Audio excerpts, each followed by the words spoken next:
Hi guys! Good morning! So, meron tayong client na bibili sa atin ng gold.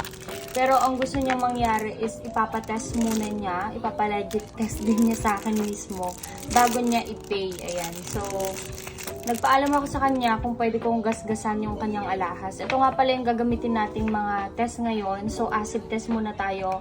And of course, later on, gagamitin din natin itong digital test. At syempre, itong ating magnet test. Ayan. So, bali tatlong test pala yung gagawin natin for today's video. Ayan. Videohan natin kasi yun yung gusto niyang mangyari. So, ito pala yung acid na ginagamit ko. And I bought this from TikTok. Pero, pwede basta yung mga acid na pang test ng gold. Pwede kayong humingi or bumili sa mga alahero ninyo. Unahin muna natin itong magnet testing. Ayan, as you can see guys, sa magnet testing, dito lang talaga yung dumidikit sa kanya. Ayan, normal lang yan. Pag dito ang dumikit. Ayan, pero basta ang mahalaga, dito sa kanyang body is hindi talaga siya didikit. So, good siya sa magnet testing. Says 750. Ayan, so 750, it means 18K siya. Siyang 750 na hallmark. So, ayan, unahin muna natin itong kanyang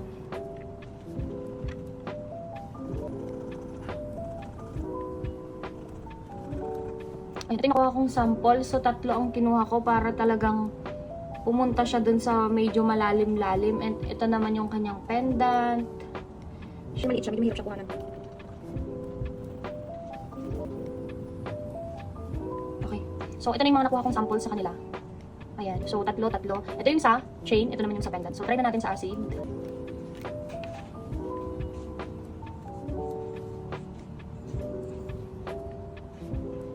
Ayan. So, wait lang natin kung mawala. Kapag nawala, ang ibig sabihin, fake yung gold. Pero kapag nagstay siya, ang ibig sabihin, tunay yung gold. Ayan. So, hindi nawala. Ngayon naman, gamitan natin siya ng abo.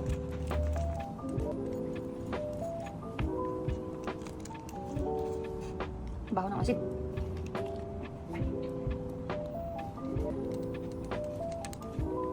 Ayan. So, as you can see, nagstay pa rin. Nagstay pa rin yung ating, punasan ko lang. Nagstay pa rin yung ating kinuhang sample. Hugasan ko sa water. Ayan. So, nakikita ninyo, ayan pa rin yung kanyang sample. Ayan.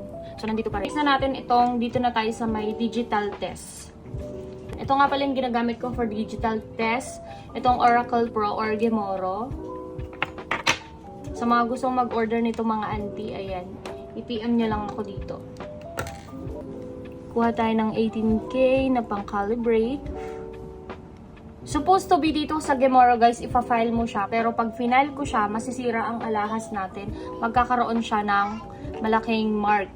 So, ito, i-calibrate muna natin using 18K na piece.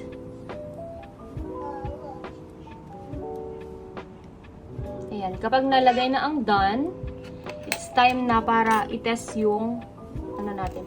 So, iti-test ko siya dito sa chain at saka dun sa mismong mga ginasgasan natin. Wait, di nyo nakakita.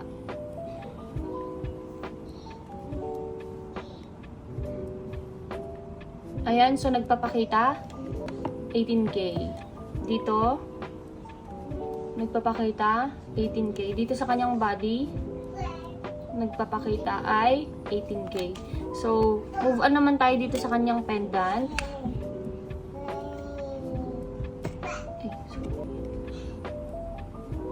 Ayan, nagpapakita 18K. So, 18K confirmed ang ating mga alahas. Ayan. So, ito na po ma'am. Ayan, legit ang ating 18K na Saudi Gold. Ayan, kaya ito, magbabayad na siguro si ma'am nito. Ayan, thank you so much!